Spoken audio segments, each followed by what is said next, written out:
दोस्तों जय श्री राम। दोस्तों मैं राजेश राजू एक बार फिर से नई जानकारी लेकर के आपके सामने उपस्थित हूँ। तो दोस्तों आपको बताते चलें कि एक बार जयंत ने, जो कि कौआ था, जयंत ने माता सीता के पैर में अपनी चोंच से प्रहार कर दिया। तो दोस्तों आखिर उसने ऐसा प्रहार क्यों किया, कौन था जयंत, और उसने माता सीता के पैर में प्रहार क्यों किया, क्या वजह थी और उसका परिणाम फिर क्या हुआ, ये सारी जानकारी लेने के लिए दोस्तों वीडियो को पूरा देखें, अंत तक देखें और जानकारी अच्छी लगे तो लाइक एवं शेयर करें।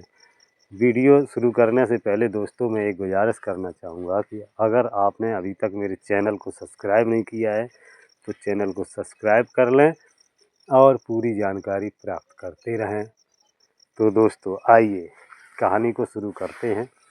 दोस्तों एक बार पंचवटी में वनवास के समय जब प्रभु राम शिला पर बैठे हुए थे और माता सीता उनके गोद में सर रखे हुए थीं, प्रभु श्री राम जी फूलों से माता सीता का श्रृंगार कर रहे थे। दोस्तों तभी अचानक, जो कि जयंत इंद्र का बेटा, इंद्रलोक में जब उसने ये नज़ारा देखा तो उसके मन में शंका हो गई। वह अपने पिता से कहने लगा कि ये कैसे भगवान हैं जो एक स्त्री का श्रृंगार कर रहे हैं अपने हाथों से। दोस्तों ये कह कर के वह परीक्षा लेने के लिए पंचवटी की ओर चला। उससे पहले उसके पिता ने यानी इंद्र ने उसे बहुत समझाया, ये भगवान हैं, इन पे शंका करना गलत बात है, और जिसने भी इन पे शंका की है उसका पतन हुआ है।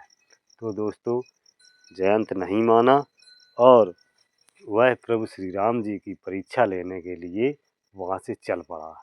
और जैसे ही दोस्तों वह पंचवटी में आया, उसने माता सीता को देखा और उनके पैर में चोंच से एक जोरदार प्रहार कर दिया, जिससे माता सीता के पैर में रक्त बहने लगा।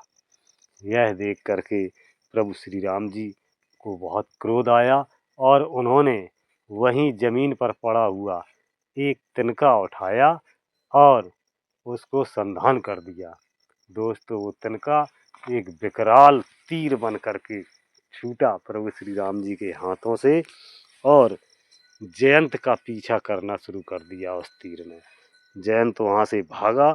सबसे पहले भागकर वह इंद्रलोक अपने पिता के पास पहुँचा और सारी कहानी कही और कहा कि प्रभु कि पिताजी मुझे इस तीर से बचा लीजिए।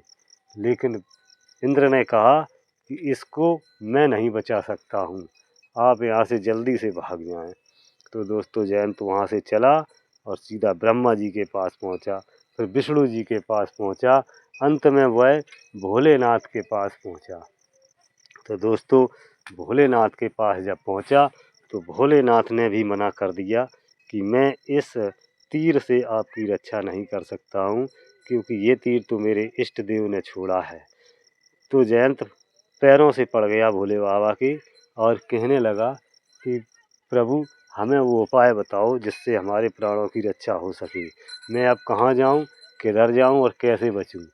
तो भोले बाबा ने उस काग से कहा, उस कौवे से कहा जयंत से कि जिसने ये बाण छोड़ा है आप उसी की शरण में जाएं, वही आपको माफ़ कर सकते हैं। ऐसा सुनते ही कौवा वहाँ से भागा और सीधा प्रभु श्री राम जी के चरणों में आकर के गिर पड़ा और उनसे माफ़ी मांगने लगा कि प्रभु मुझे माफ़ कर दो, मुझसे भूल हो गई है। तो प्रभु श्री राम जी ने उसे माफ़ तो किया, लेकिन उसकी एक आँख फोड़ दी। तभी से दोस्तों कौवा काना होता है।